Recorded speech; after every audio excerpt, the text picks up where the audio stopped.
Olá! Começa agora mais um Almanac Brasil. E no programa de hoje vamos navegar de vento em popa pela cultura brasileira e voltar cheios de histórias para contar sobre as nossas aventuras. Vamos conhecer a rota dessa viagem? Para começar, as histórias de um povo que anda sobre as águas. Uma expedição audaciosa e cheia de perigos. Um brasileiro ilustre que faz nosso coração bater feliz. O sertão vai virar mar. Para Allenberg e Quindins, nosso papo cabeça de hoje, o Cariri, virou um mar de oportunidades.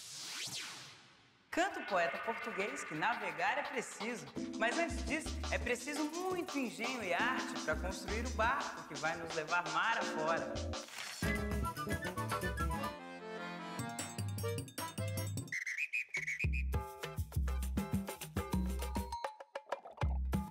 Quando os portugueses apareceram por essas terras, ou melhor, por essas águas, se surpreenderam com as embarcações que encontraram por aqui.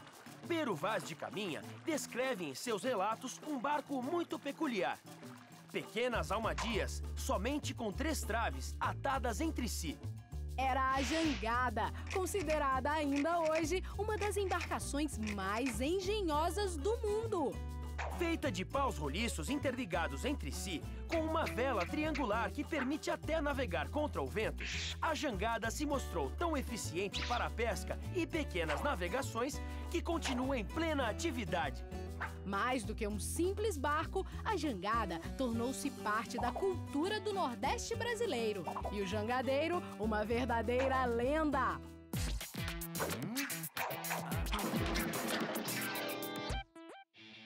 Soem os sininhos que aí vem nossas efemérides natalinas.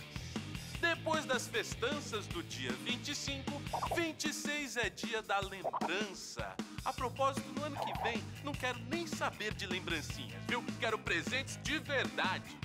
Dia 28 é a vez dos salva-vidas, conhecidos em Portugal como banheiros. Por outro lado, veja só que curioso, dizem que os portugueses chamam os sanitários de salva-vidas.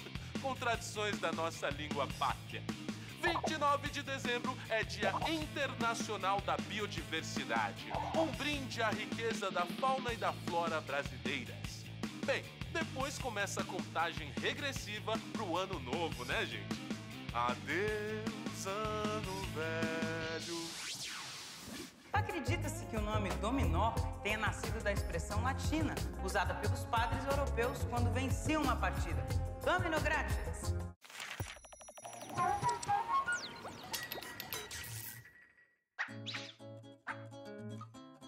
É um jogo fácil e gostoso de jogar. Precisa saber jogar.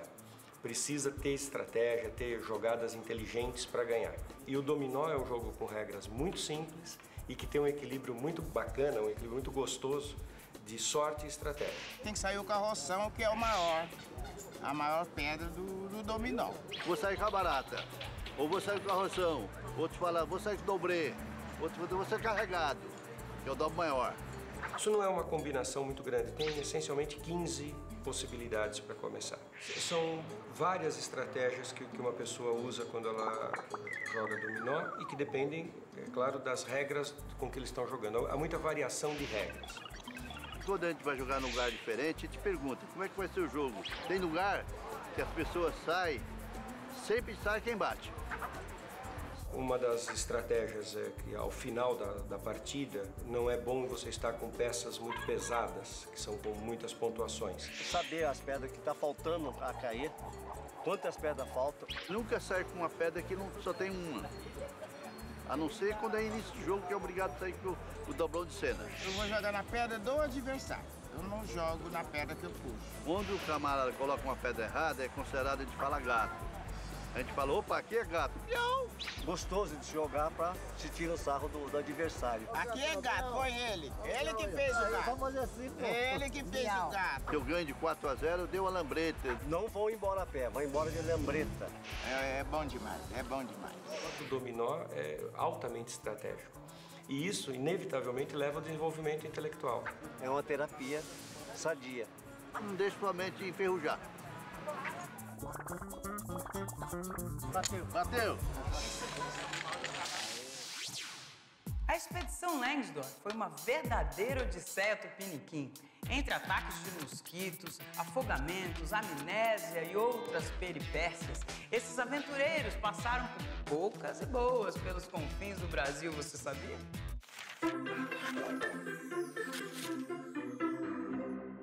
Tudo começou em 1803, com uma viagem de volta ao mundo proposta pelo czar russo Alexandre I. E lá foi o diplomata alemão Georg Heinrich von Langsdorff encarar essa aventura. Chegando ao Brasil, ele ficou completamente apaixonado. Essa paixão o levou a idealizar, em 1824, a maior viagem de exploração científica realizada no Brasil até então. Vários profissionais foram mobilizados: zoólogos, botânicos, desenhistas e até um astrônomo. O trajeto ia de Santos a Santarém. Foram 4 anos de peripécias, registrando tudo o que viam pela frente. Desde saguis da serra, peixes exóticos e plantas raras, até os hábitos guerreiros dos índios Munduruku. A expedição terminou de forma trágica, com a morte do pintor Aimé Adrien Toné ao tentar atravessar o rio Guaporé a nado e com a perda da memória do próprio Langsdorff, causada por febres tropicais. Com a saúde comprometida, ele voltou à Europa, onde se recuperou fisicamente. O problema da amnésia, no entanto, o perseguiu durante a vida toda. Fundado em 1995 pelo músico Fernando Barba, o Barbatuques é cada vez mais reconhecido mundialmente, com seus sons capazes de transformar o corpo humano em uma verdadeira orquestra sinfônica. E é claro que eles não poderiam faltar no Cantos do Brasil.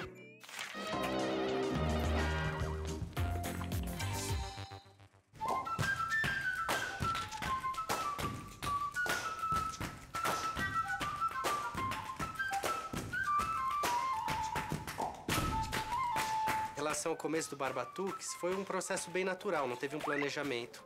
Eu tinha esse gosto por procurar som nos objetos, procurar som no corpo também. Acho que não sou o único, muita gente aí que está assistindo também se batuca. E comecei a juntar vários amigos, onde a gente explorava um pouco variações de ritmos brasileiros. Um dia juntou essas palavras, Barba, meu apelido, e Batuque virou Barbatuque.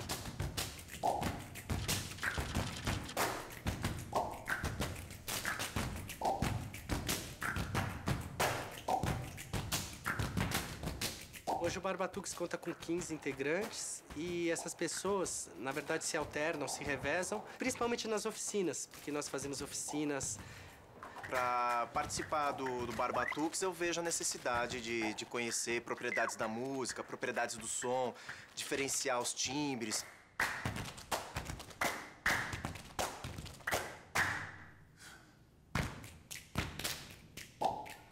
Você tá com o instrumento o tempo todo, tá no ônibus viajando, tá no avião, em qualquer lugar. A gente começa a fazer um som. Então, o ensaio tá 24 horas por dia, assim. Uma coisa muito brasileira é justamente a união do som com o corpo, com o movimento da dança ou com o movimento corporal de alguma forma.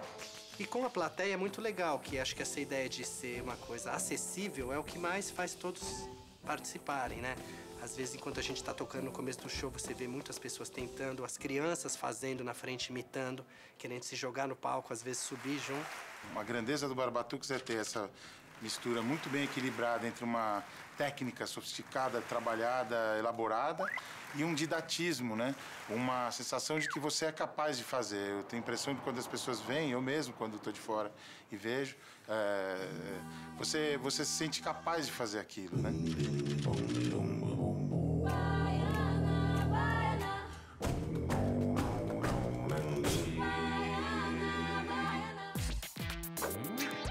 E atenção para um teste relâmpago.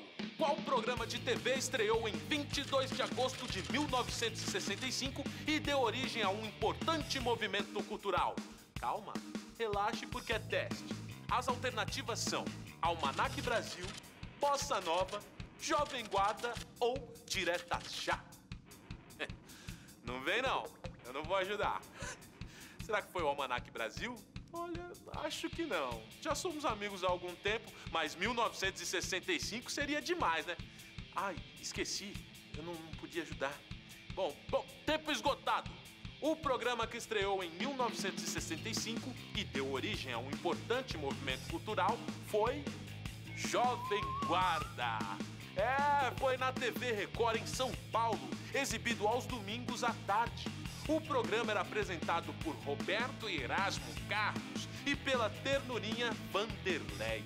O ritmo predominante era o iê, iê, iê. A atração era uma brasa mora. Agora um momento de nostalgia, dedicado aos apaixonados por motores e carros antigos. Modelos que marcaram época e que ainda podemos ver pelas ruas da cidade, guiados por zelosos colecionadores. Enfim, um carrão pequeno. Com esse glorioso slogan, o Fiat 147 invadiu as passarelas.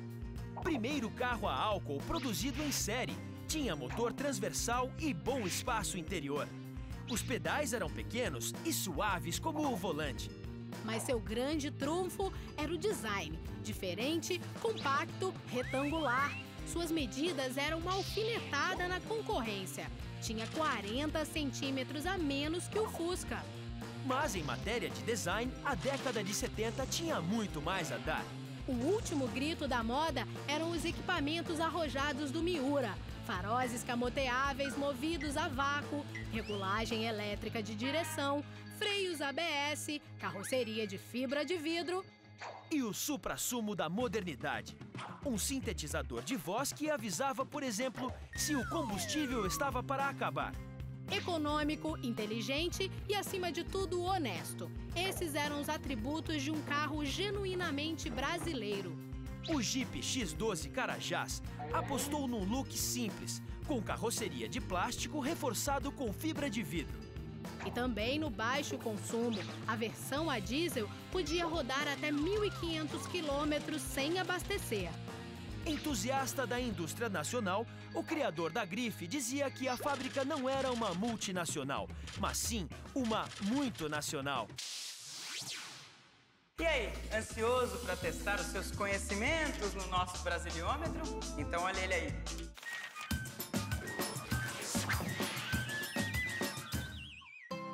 Na adolescência, ele foi boxeador no bairro italiano do Brás, em São Paulo.